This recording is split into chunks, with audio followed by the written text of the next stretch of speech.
The world watched in awe.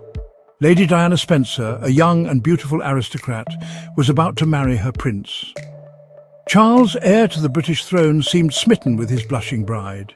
Their courtship was a whirlwind. Only 13 meetings, a testament to an instant connection. Or so the world believed.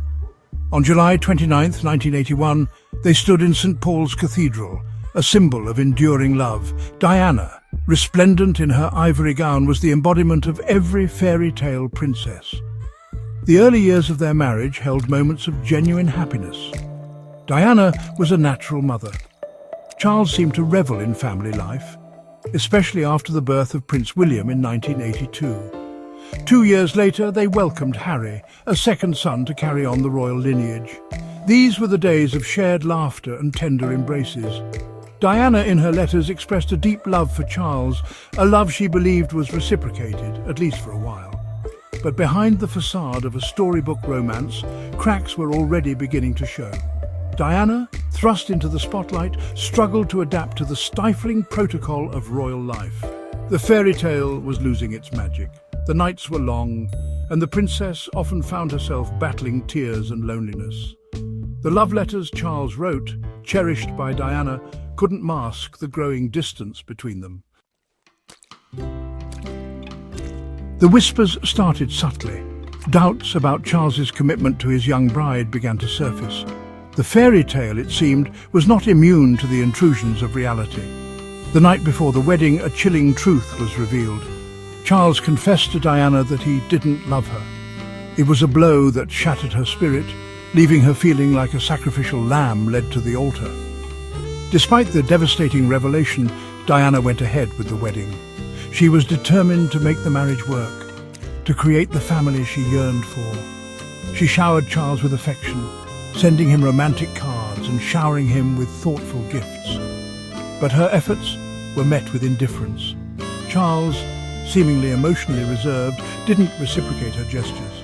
The grand gestures of love that filled their public appearances couldn't mask the lack of intimacy in their private lives. The strain of their failing marriage became increasingly evident.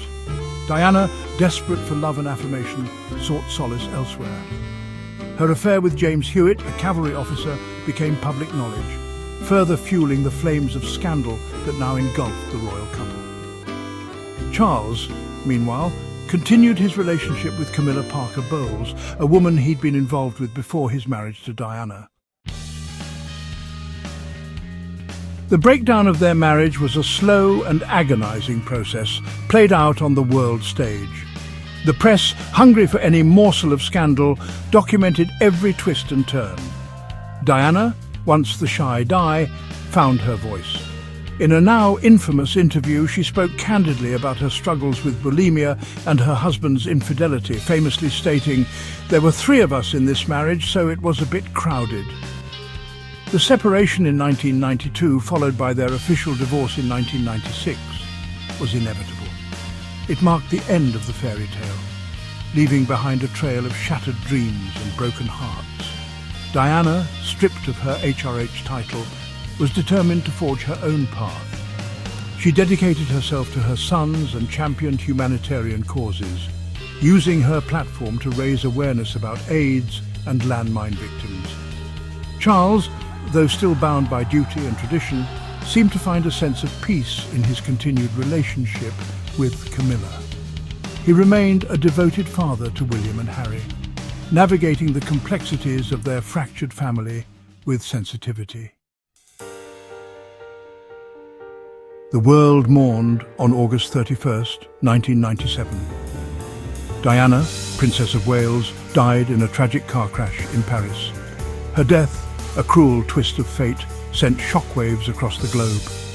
Millions mourned the people's princess, a woman who had touched countless lives with her compassion and grace. Charles, now a single father, faced the daunting task of guiding his sons through their grief. He remained a constant presence in their lives, providing stability and support during those difficult years. In 2005, he married Camilla Parker Bowles, a relationship that had once been the source of so much scandal. The love story of Charles and Diana was a tragedy. It was a story of love found and lost, of duty clashing with desire, and of the immense pressure that comes with living life in the public eye. Diana's legacy, however, extends far beyond the walls of Buckingham Palace.